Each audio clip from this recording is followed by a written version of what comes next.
From Keene in the Shire, the Liberty Media capital of the world, this is Darrell W. Perry, host of FPP Radio News for Friday, May 19th, 2017. Silver is trading at $16.84 per ounce. Gold is valued at $1,254 per ounce. Bitcoin is trading at 2.2 cents, and the average price of Bitcoin is $1,927.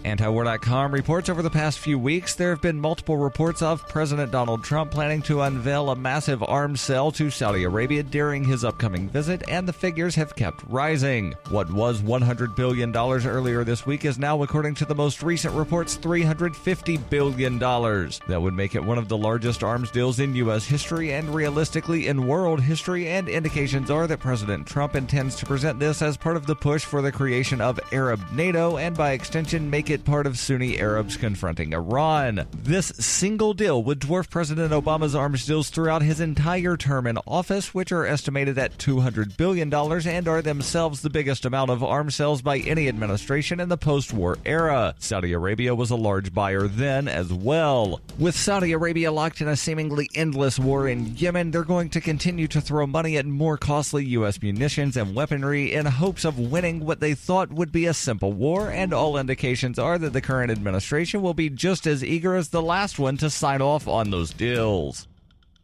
Cell 411 is a free app for Android and iOS that replaces government-controlled 911. Cell 411 allows you to preset a group of friends or private organization to show up in an emergency. Cell 411 is a nightmare to the state because it proves their so-called services aren't needed. Cell 411, because your friends won't shoot you when you're in trouble. Without the government, who would build the emergency services? You and Cell 411. Get it today at getcell411.com. That's getcell411.com.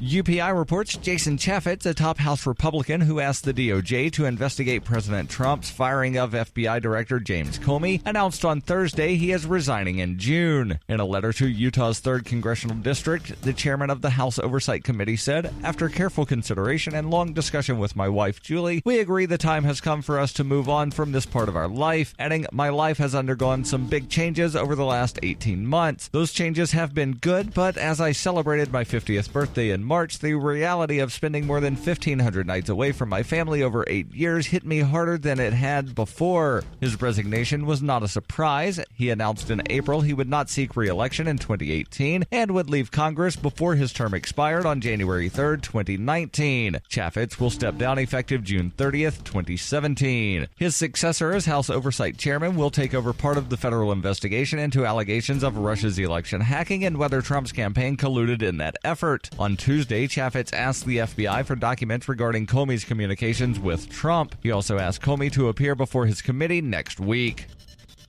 For nearly 40 years, Roberts & Roberts Brokerage has been a trusted source for buying and selling precious metals like gold and silver. They also take Bitcoin for precious metal purchases and have permanently removed the minimum purchase amount for all orders paid in the digital currency. Call Roberts & Roberts today for knowledgeable advice on buying and selling precious metals and a forward-thinking approach to new technologies. 800-874-9760 or visit online at rrbi.co. Reuters reports a former uniformed Secret Service officer was sentenced to 20 years in prison on Thursday for sending sexually explicit messages to minors, sometimes while on duty at the White House, according to the U.S. Department of Justice. Lee Robert Moore of Churchill, Maryland, pled guilty in March to enticement of a minor to engage in sexual activity and attempting to transfer obscene material to a minor. He was fired after his arrest in November 2015. The DOJ said in a statement that Moore was sentenced in U.S. District Court in Palm Beach, Florida, where his guilty pleas were consolidated. When he was arrested, Moore was assigned to protect the White House complex, and prosecutors said he sent some of the materials while on duty there. He was originally arrested on a charge of sending naked pictures of himself to an undercover Delaware State Police officer posing as a 14-year-old girl. After his arrest, investigators found that Moore had sent sexually explicit images of himself to a minor in Florida and asked her to send him explicit photos of herself. He had similar communications with a 14-year-old girl in Texas and a 17-year-old girl in Missouri. Moore was sentenced to a life sentence of supervised release after his prison term is over.